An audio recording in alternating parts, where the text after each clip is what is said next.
en función de la importancia de este encuentro y de la pregunta que nos orienta en la convocatoria, que es qué abrir para cerrar el manicomio en el 2020, está asignada de alguna manera por la necesidad de pensar la política en salud mental, la política pública en salud mental,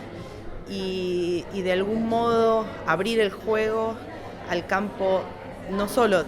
de trabajadores, lo que ciertamente nos nuclea en este espacio gremial, sino también a todos los actores que son parte del campo de la salud mental.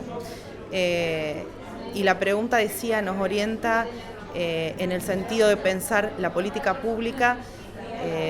cómo armarla, cómo construirla para darle un otro sentido,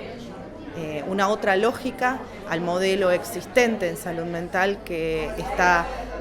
de algún modo orientado por la lógica manicomial. Nosotros intentamos pensar esta pregunta como orientadora para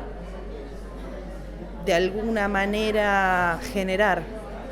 debates e intercambios que nos permitan construir los espacios y los modos de asistir en salud mental con una lógica de apertura y con una lógica de derechos humanos fundamentalmente, que permita que tanto usuarios como trabajadores, que somos parte de esta estructura asistencial, pueda tener otros modos de vivir y de estar en este mundo que no sea desde el encierro. Creo que la jornada de hoy, con la concurrencia que se ha logrado, es de suma importancia y relevancia, no solo para la ciudad de Rosario, sino para el país en su conjunto, que ha llegado gente desde Chubut hasta provincia de Buenos Aires, pasando por Córdoba, pasando por Corrientes, por Entre Ríos, Misiones. Somos muchos los que estamos pensando y necesitando pensar aún más cómo hacer para resistir la lógica manicomial y de algún modo construir una otra lógica que la sustituya. Es interesante quizás explicitar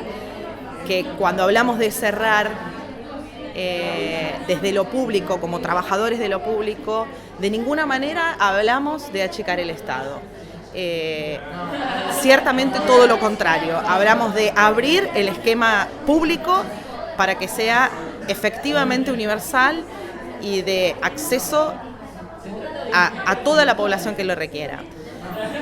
Vos nombrabas en tu pregunta el paralelo en términos de paradigma en relación a la propuesta de este Estado neoliberal macrista, de la cobertura universal y su consecuente engaño respecto de lo que implica la nominación de cobertura universal y lo que efectivamente eso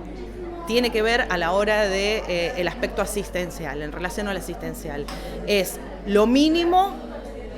precario y engañoso en ese punto, por lo tanto muy lejos de la universalidad de la que venimos hablando en relación a derechos y accesibilidad a la asistencia para toda la población. Entonces, en nuestro camino también de apertura encontramos de alguna manera modos de resistir a estas perspectivas que intentan, desde lo engañoso de sus nominaciones, plantear cada vez más restricciones respecto de los procesos asistenciales y la accesibilidad de los derechos,